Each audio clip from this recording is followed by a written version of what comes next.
consegue trazer essas emoções. Você tem algum ritual, alguns rituais para trabalhar a sua parte emocional e espiritual? Não, não sei se são rituais, né? Eu tenho, por exemplo, algumas coisas que eu até, surpreendentemente, eu tenho isso desde a infância, que eu gosto muito da natureza. Então, eu observo muito a natureza, e a natureza, ela é serena. A natureza, ela tem essa calma, ela tem essa paciência, ela tem essa profundidade que às vezes nós, seres humanos, por vivermos na nossa mente e por estarmos identificados com o pensamento, e o pensamento ele tem esse lado agitado, esse lado da busca permanente. E então um dos aspectos é esse, a natureza.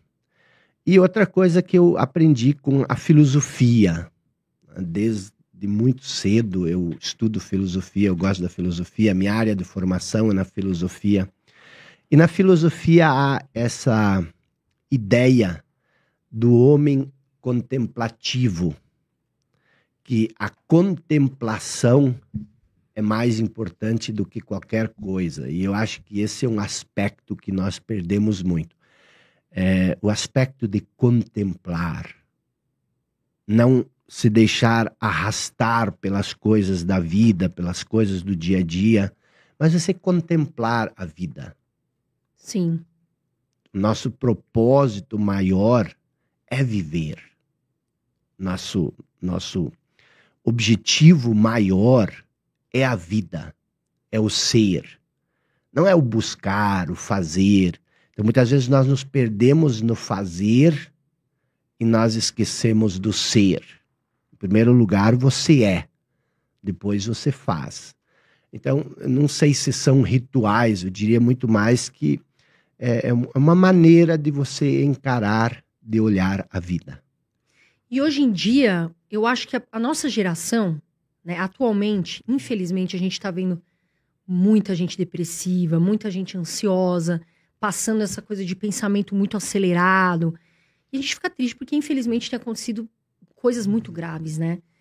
E a gente, muitas vezes, é a sociedade que tá, né, uma pressão muito grande. O que, na sua opinião, faz as pessoas serem tão ansiosas ou serem tão depressivas?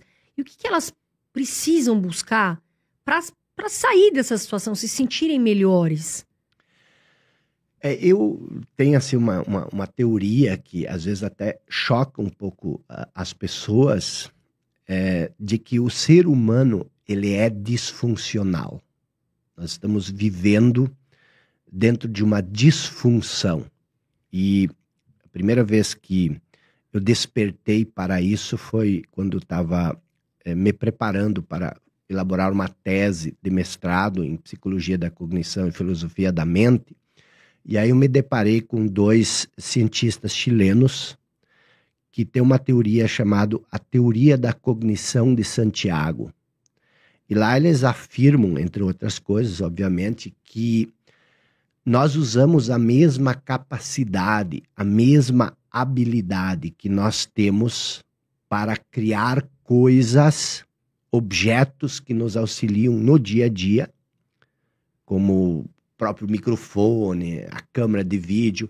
Nós usamos essa mesma capacidade para criar um eu a parte daquilo que nós somos. E aquilo me chamou a atenção. Se nós usamos essa capacidade para criar um eu para além daquilo que nós somos, então esse eu não é aquilo que nós somos. Então, se esse eu que nós criamos à parte não é aquilo que nós somos, então ele é falso. Então ele é um falso eu. Então eu acredito, partindo desse princípio e baseado nessa teoria, eu comecei a pesquisar, a estudar sobre isso, e eu acredito que nós vivemos de uma falsa noção de eu.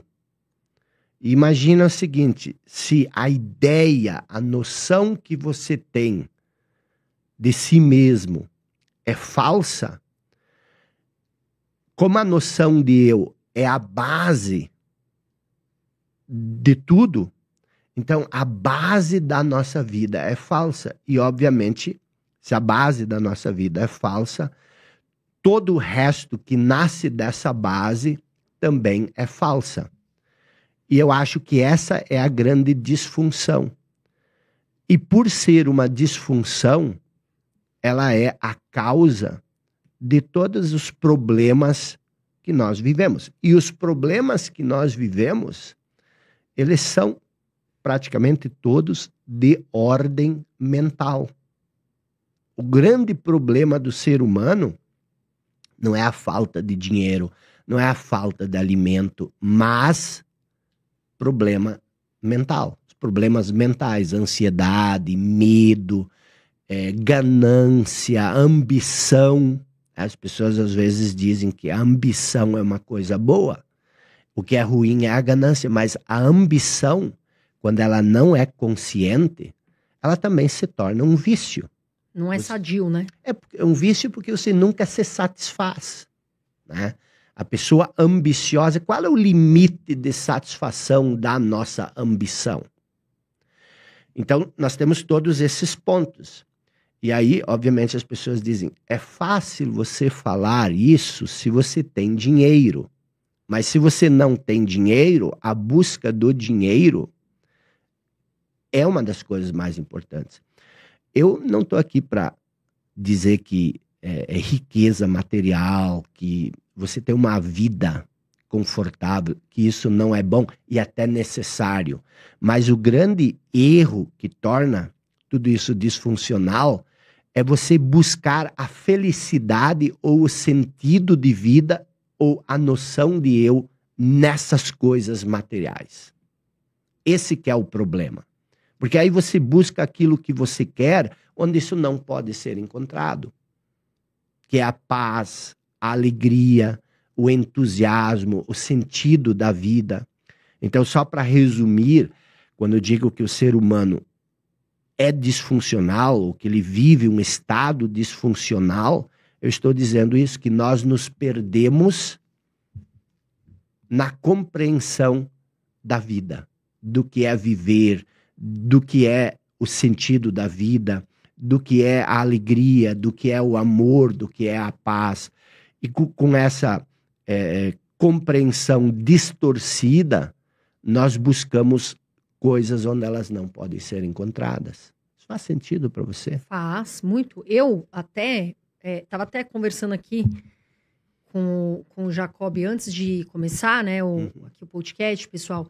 E assim, eu já tive depressão, né? Eu já tive momentos depressivos. E eu abri até na internet na época, eu trabalhei na televisão. E eu lembro que quando a gente conversou, eu e meu irmão, a gente falou, a gente vai falar sobre isso, né? Ou será que as pessoas vão ficar dar pedrada? Ou será que elas vão se identificar? E foi a época que eu mais me identifiquei. E eu recebia muitos e-mails. Pessoas falando, minha mãe quer que eu estude medicina, eu não quero, eu tô depressiva. Ou então, um relacionamento. E a minha depressão, e é por isso que eu sempre priorizo a questão de ter dinheiro, mas de saber o que você faz com o seu dinheiro e de servir ao próximo, porque a minha depressão foi justamente por essa questão de dinheiro.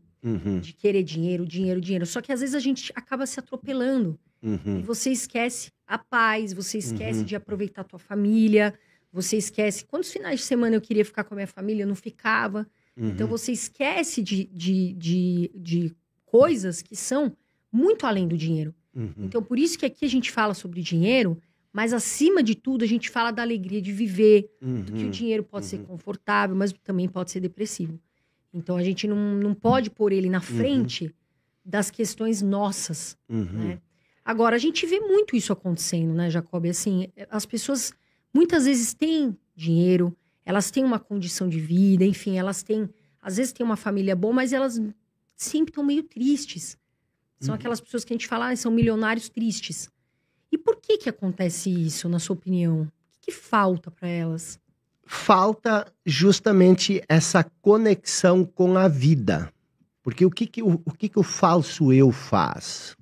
O falso eu é a identificação com a mente, com o conteúdo da mente, com o pensamento. E quando você se torna o pensamento, quando você se torna a ideia que você tem na sua cabeça, e quando você perde essa, não é nem conexão, mas quando você perde, deixa de ter raízes naquilo que você verdadeiramente é, quando você vive de um eu conceitual, que isso é o falso eu, o falso eu, ele sempre está se comparando. E nessa comparação, ele sempre se sente superior ou inferior. E quando ele se sente inferior, ele sempre tem essa ânsia, essa necessidade de se tornar superior. E quando ele está se sentindo superior, ele tem medo, insegurança de que ele possa perder essa superioridade, de que alguém possa superá-lo. Então, não importa se você se sente inferior ou superior, você sempre vive nesse estado de insegurança, de medo. Então, o que acontece? É isso que eu estou falando. Eu acho que uma pessoa que tem uma vida financeira desequilibrada, ela é uma pessoa que tem problemas não financeiros somente. Ela tem problemas psicológicos, por isso que a vida dela está financeiramente desestruturada. Mas não importa se você tem muito dinheiro ou se você tem pouco dinheiro. Se você vive do falso eu, se você tem uma noção equivocada, distorcida de quem você é, a falta, a ausência, a escassez, ela vai fazer parte da sua vida. E eu tenho uma frase que eu digo o seguinte: você nunca está insatisfeito pelas razões que você acha estar insatisfeito.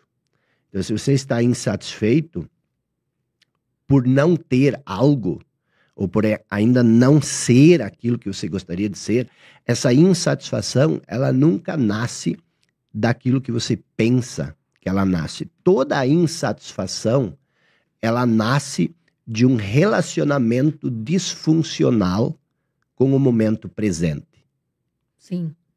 Você, a vida inteira, do dia que você nasce até quando você morre, você vai viver no momento presente.